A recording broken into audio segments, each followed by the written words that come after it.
Hey Stampers, Rachel here from Rachthestamper.com, and today I'm going to show you how to make this really simple Polaroid card. That's what I call this because it looks like a Polaroid. I did a whoopsie here, and I just covered it up because I wasn't going to let the card go because it was really pretty. So you don't necessarily need this extra piece if you can line it up correctly, but I was probably, not rushing, but I was probably just, I don't know, I didn't press the stamp down full enough, so it wasn't photopolymer, so you couldn't really line it up, which is no big deal. But this is a fun fold card, so you can see it is a gate fold. And when I do gate folds, I only ever score one side, and then I fold the other side to meet. That way you get a perfect one every time. You don't have to worry about there being a little gap tooth in the middle or overlap or not lining it up correctly. So this is using an early espresso base. I have a piece of white 4x5 1/4 for the inside, just a little strip of the Country Woods DSP to make it a little fancy. And then we are using a piece of, I believe this is 3 3/4 by 5 of crumb cake. And I think this is 3 1/2 by 4 3/4, but I'll let you know for sure.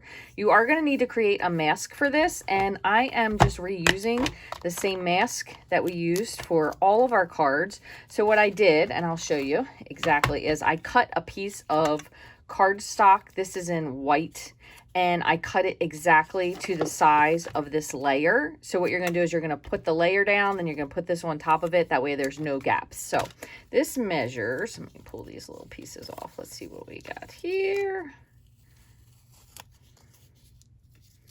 See if I can get that to the edge. Yeah, 3 1/2 by 4 3/4. So you do need some repositionable tape. You could use Post-it note tape, purple tape, yellow tape, whatever tape that doesn't really super tack things down. So we're gonna get started for this, and I'm just gonna show you once more. I'm pretty sure, what is this, 3 1/2 by 4 3/4. Yeah, so you'll need a piece. Actually, you'll need 2 pieces because you're going to need a piece to make your mask with originally, but then you're going to layer it right on that. Okay, so let me move this up and out of the way. We'll do this part first. So Peaceful Pier is one of the stamp sets that is going to be permanently retiring, either once it sells out or whatever the case may be, because we are no longer carrying red rubber. I love red rubber, so I'm really bummed about this whole situation, but it is what it is.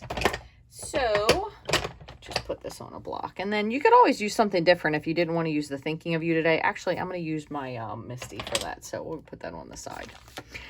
Okay, so to begin, what you're going to do, this is the easiest way to do it, is you're going to take your piece of cardstock that you're going to be using, and what I do is, apologies for the dog, I tape it down. So you're going to be masking up top and below. So I just tape it down and then tape the mask on top of it. Just like that. Okay, enough. Hey, shh. So then you're going to take your piece and you're going to line it up exactly. And you're just going to press down. Now, the other thing you could do, if you don't maybe have the, I don't want to say the luxury because that sounds like a weird word, but if you don't have the space to tape it to something, you could always tape this around the back of the page. That way you know it's together, and then tape it down as well. So you can you can be flexible, but I'm going to put one more little piece up here just so I know it doesn't go anywhere. And then we're going to get started. So this is a very tone on tone. It's like a sepia tone card. Old-fashioned looking. I like it a lot. We're going to use pecan pie to stamp the Pier. I actually did this before with a different stamp set, so if you don't have this one, there is another video that is pretty identical to this. So we're going to use pecan pie to stamp the Pier. We're using early espresso for the sentiment, and then we're using crumb cake as kind of like our shading piece. So you also will need a blender brush. So what I'm going to do is start with the pecan pie and just ink that up. And you just want to make sure that you have it centered where you want it. Pretty good, just like that. And then while this is still wet, so I'm just going to set this off to the side. We don't need this any longer.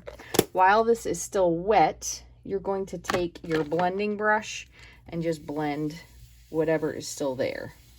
It won't be a lot, also depending on how humid it is or isn't near you. And then you're going to take your crumb cake ink.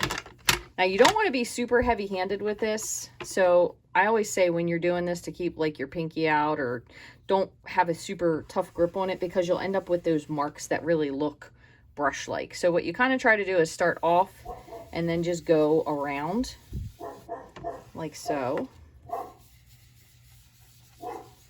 And I'm going to also do somewhat at the top here, because you want to have that square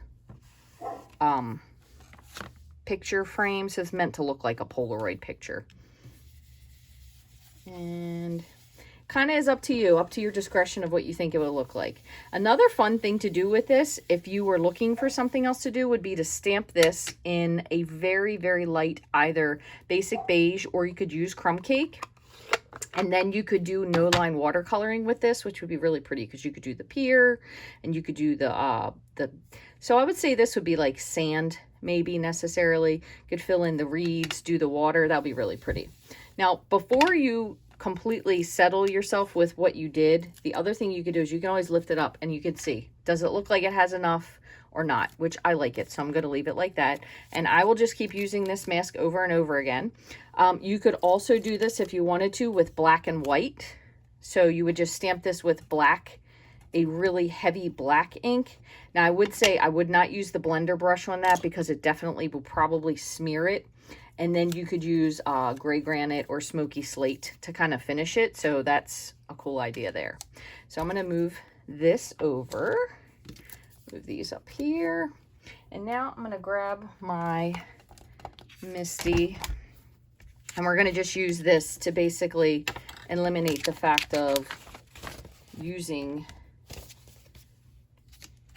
the, or misstamping, I guess I should say, the sentiment. So I'm going to just put this here, and that way, wow, it is pouring out. We are getting some rain this week, which is great because we need it, but it's like all at once. Okay, so we're going to close this and just pick this up. And we're going to just very lightly, because you don't want to hit the edges of your stamp cut portion here, if you can see that. So just really lightly tap. Looks good. And the good thing is, if you mess it up, you can do like I did and just cover it. Or if it's not straight or something, we'll see. It should be good. That looks perfect. Super awesome. So you could also go the extra step to basically put something inside of your card if you wanted to, like put a little bit of, I don't know. There's a lot of great stuff in this stamp set. You could just do a little bit of like a beach grass. You could do a fish. You could do him fishing. I mean, any of those things would be cool. But now all we're going to do here is just layer. So this, if I'm not mistaken, so 3 3/4 by 5. So we're going to layer this onto here. This is pretty simple from here. And I'm going to show you what I meant about the gatefold, because this is one of the easiest ways to make a gatefold. I used to have a lot of trouble with either having the gap tooth, like I said, or having it overlap, or it was just uneven. And once I started doing it this way, it made it so much simpler. So there's just your really nice photograph card. So what you're going to do is you have your piece of early espresso, and this is 5.5 by 8.5. And what you're going to do is you're just going to score it on one piece, and it's at 2 1/8. So you just have the one fold here like that. Okay, 2 1/8. And then grab my bone folder. You'll make sure this is nice and crisp. And then you'll take your other piece and just gently, because you don't want to make too many creases if you can help it, just kind of press out. And that is how you will get a perfect gatefold every time. Never fail. So you don't have like to worry about it overlapping, or a lot of times I would end up really honestly getting a gap because they would be overlapped, and then I would trim some off, and inevitably it was always too much on each side, and it was just super frustrating. So I started doing them this way, and it just really makes it much easier. And you could do this as this way or as a long fold card, either one. The only thing you want to be careful is for this one, you're only putting ink or glue on the back of this, because if you glue it all the way, then your card will be completely shut. So you're just going to kind of judge your halfway point.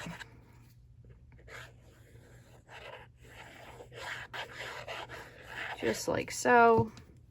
And then I usually just close and kind of center it, make sure it looks pretty good. I got a teeny smudge of glue there. That looks good. So just like that. Give it a press, and then we're going to put this on the inside. And before we do that, I have a little 1/2-inch piece of the Country Woods just left over, just to add a little something to the inside, or if you wanted to, you could stamp something.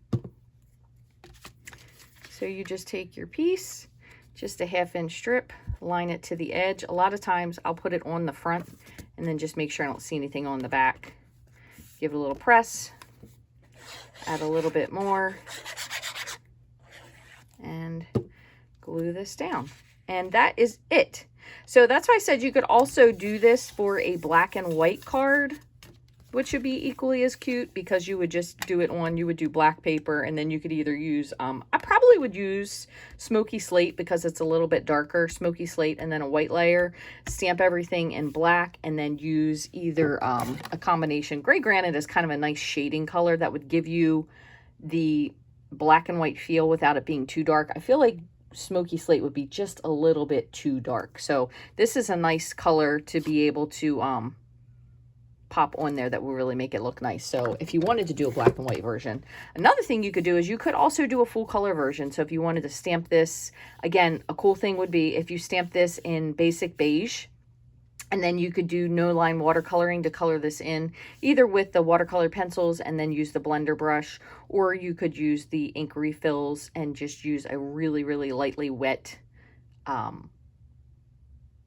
paintbrush, like a tiny paintbrush would be really fun for this. So I hope you guys enjoyed this. Again, this is what it was supposed to look like originally, but this is what happens if you have to do a whoopsie and fix it. But I think both of them are equally cute. I hope you guys learned something new today and enjoyed visiting. If you have any questions or comments, you can leave me a comment down below in the video. If you haven't already, I would love for you to like, subscribe, follow, and share. Those are 100% free ways to support me without taking any money out of your pocket. Share this with a friend, leave me a comment, all those things, pop it up to the top. Thank you guys so much for watching. You can get all these supplies in my online store. All the links will be below, and the measurements will be in the blog post as well.